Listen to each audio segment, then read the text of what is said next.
What is up, everybody? Thank you for tuning in to another episode of Hooked on Walleye Game Recap. I'm your host, Derek. Welcome back to the Varsity Sports Network. I'm glad you decided to click on this video or listen to this podcast, wherever you listen to your podcast or watch my podcast. Thank you for tuning in. I really appreciate all the support. So we're going to get right into this one because I'm going to be a little quick. So we are getting into January 10th, Friday night game, Toledo Walleye versus the Bloomington Bison. I ain't got a lot to say because this one was not great for Toledo, honestly. Did not go our way, unfortunately. With that being said, I got my notes right here on my phone. Let's get into it. Start in the first period. Right off the bat, I could kind of tell we seemed like we were playing flat. Also, before I wanted to get to this, it was Red Wings mashup night. Red Wings are the Toledo Walleyes NHL team affiliate. So to honor that, we always do kind of special jerseys throughout the year, but this one was a really cool one. We did Toledo Walleye jerseys, but they were in Red Wings colors, and they were like the all white uniforms, the red pants, white socks, red stripes. Really cool. And as feature it, the jersey behind me. I am not a Red Wings fan. I am actually a Tampa Bay fan, but I do like to collect jerseys, and I mean, the Red Wings jersey is just a classic. If you're wondering who this one is, this one behind me, sorry about the light in my room. One behind me, this is Alex DeBrincat. Really good Red Wings player currently. I want to get a Patrick Kane one, also low key, but we'll see what happens when that time comes. But back to the game. So first period, I could tell Bloomington was coming out tough. Now the night before, Toledo was in, or no, not the night before. This was on a Friday, January 10th. So look at my calendar. Wednesday, January 8th, the Walleye were in Bloomington and ended up winning in overtime 4-3. So already Bloomington wanted to come, spoil our home game. They wanted to get that win. So I could tell right off the bat. Bloomington kind of set the pace right off the bat. They were playing aggressive, playing tough, not letting Toledo get much generated. I kind of looked, I was like, this is going to be a tough night because Bloomington is not rolling over. Like, they're coming to play. So start off the game after a few minutes in back and forth. This was actually kind of early in the game. Bloomington goal, I'm going to butcher some of these names too. I'm sorry. Bloomington has some weird names. Bloomington goal by number 14, Maxim Barbashev, I think is how you say it. Our starting goalie was Jan Bednar. He came just a little too far out of net and got sniped the other way. Not a good play by him. I think he came a little too far out of net. But they set the tone early. They got that goal within like definitely at least the first 10 minutes of the period, if not first 5. They got that goal quick. And again, like I was saying, they were making it rough on Toledo. They were not letting them get into the Bison defensive zone very easy. Like, we would try to get towards their goalie and they were making it tough on us, not letting us get in the zone, not letting us do anything really. Like, and you could tell the boys were getting flustered. So that happened in the first period. Then another goal, sadly. Bloomington goal by number 17. I'm going to butcher this one. Patrick Bajkov? It's Bajkov. I'm sorry, dude, but still, you got the goal. I'm sorry about the name. And again, that whole first period after that goal as well, Toledo seemed like they were getting down and they were like, what the hell? Like, we're not able to do much. We're getting kind of annoyed. The boys were getting annoyed. And again, they were keeping the puck away from Toledo. They were not letting Toledo get the puck back easily. And if they did, they were taking it right back and not letting Toledo get much quality shots. That's just my quick little recap for the first period. Again, not good. It was not good for Toledo. They looked flat and they did not look ready to play. They looked like they were kind of surprised by Bloomington jumping on them early and just not ready to play. So first final period stats. Total shots on goal, Toledo 14, Bloomington 14, tie shots. Didn't feel that way because it felt like Toledo was not able to get much going.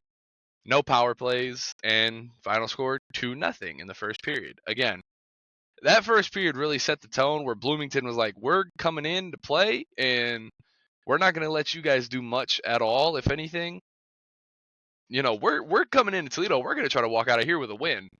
They were not letting Toledo get much. And Toledo definitely looked flat and definitely seemed kind of flustered and maybe a little surprised that Bloomington came out that quick to play. Now, getting into the second period, kind of early, midway through the second period, Walleye goal by number 16 himself, Brandon Hawkins, right through the 5-hole.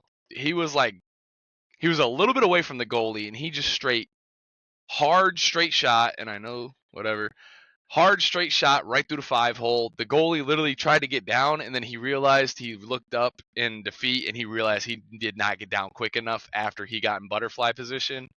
So that was nice. We were like, all right, crowd's getting hyped. We're like, all right, we got the lid off of it. It's 2-1. This is going to be a different game. Here we go. And like I said, we started to generate some offense. We were getting shots on goal, playing a little aggressive. I'm like, all right, the boys realizing, like, all right, let's get this home crowd going. Let's get it going.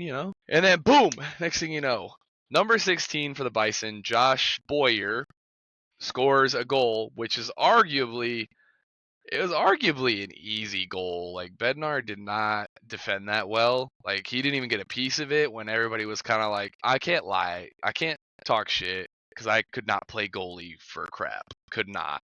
But as an avid hockey fan, at some point, you kind of watch enough where you're kind of looking and you're like, how did you not save that? But again, I can't speak. I couldn't play. I didn't play hockey. Big hockey fan. I love playing for fun with my brother and stuff like that.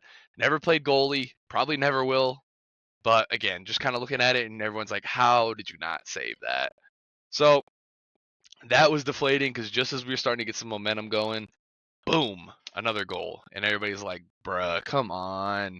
All upset, getting mad. And then, yeah, I mean, again, after that was deflating, and we were not able to get much going at all after that again because they were playing keep away, keeping the puck away from us, keeping us from getting any quality chances. And yeah, and Bednar was arguably, and this was him almost the whole night, he was arguably letting in easy goals the whole night, where a lot of people, I'm surprised Bednar himself didn't start getting booed, because I heard a lot of people around me talking about, why is he starting? Why are we playing him? So on and so forth. When our other goalie, Carter Geilander, they're actually pretty even in stats. Bednar is like the main goalie, but again, some people were about to start calling for his head that night. It was not good for him, and he did not play a good game. Final second period stats. Shots on goal, Toledo 26, Bloomington 19. There was 2 penalties in that period, just little simple ones. Toledo was 0 for 2 on the power play, and Bloomington was 0 for 1. Final score at the end of the second period, 3-1. And then getting into the third period, I'm not going to lie, first 10 minutes, not much going on. The guys are just kind of skating back and forth, not much stoppage, not much going on, kind of flat. A little bit boring, I'm not going to lie. I kind of looked up and I was like, man, we're already in the third period and it's already like this late into it. I was like, this is like getting kind of boring, like not much going on. Then next thing you know, we pull our goalie to try to get something going. His second goal of the night, empty net goal for the Bison, number 16, Josh Boyer. And then that's pretty much going to wrap up the night. Like I said, I did not have much to say because it was not a good night for the Walleye. They came out flat, just not ready to play. It was not a good night. So final stats for the third period and the whole game. Shots on goal, Toledo 42. We really jumped up, but it did not feel like it. We just weren't able to get quality chances, and if we did, that goalie was stopping them. So the Bison, they definitely dictated the pace of play and clearly won the game. But they had 21 shots on goal. Power play stayed the same. Toledo 0 for 2. The Bison 0 for 1. Final score was 4-1.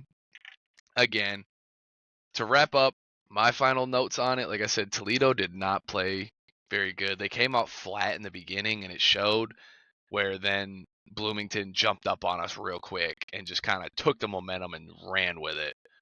And not good. Again, we were coming off of a good previous week where we were playing, where we won on like a Friday, Saturday, and Sunday, had some time off, went up to Bloomington this past Wednesday.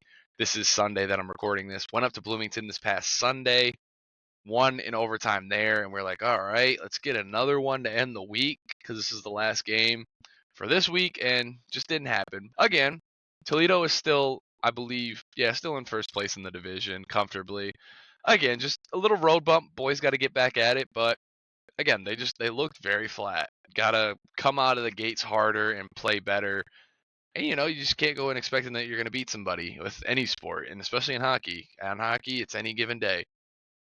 But I got like a quick one here for you guys. Not much to say. Plus, I got some other stuff I got to get doing. I got to get going, do some other stuff. I got work tonight, so I'm trying to hurry up and do this video. But yeah, I appreciate you guys tuning in. This is what I'm going to be calling Hooked on Walleye Game Recaps, where I recap every game. Some will be maybe a little longer, depending on how good Toledo does. Some will be kind of short like this, because I realize not everybody has a half hour or whatever to listen to me yap.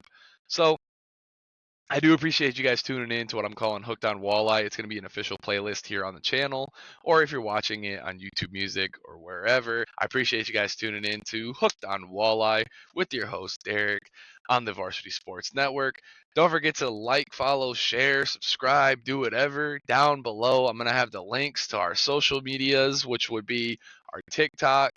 It'll also be our merchandise site and whatever else I put down there. If you guys actually read down that far, I really appreciate all the support. We're trying to get our subscribers up. We're at like 36. It'd be nice to hit 50. On TikTok, we're at like 160. So again, I appreciate all the support. I do everything myself, in-house, editing, videos, everything. So again, I really appreciate the support from everybody. I love reading all the comments and the positive stuff, and just I love my little fan base. I like that you guys like these videos, and just making these make me happy. But gonna wrap it up. Don't forget to share this with your mom, your dad, brother, grandma, grandpa, uncle, cousin, sister, whoever. Don't forget to share if they're a walleye fan or just a hockey fan in general, because at the end of the day, we're just trying to have some fun. But I hope you guys like this video. Like I said, at the end of this, I'm going to have the previous episode popping up here. So don't forget to check that out. And with that being said, I'm your host, Derek, on Hooked on Walleye Game Recap. And I hope you guys have a good one.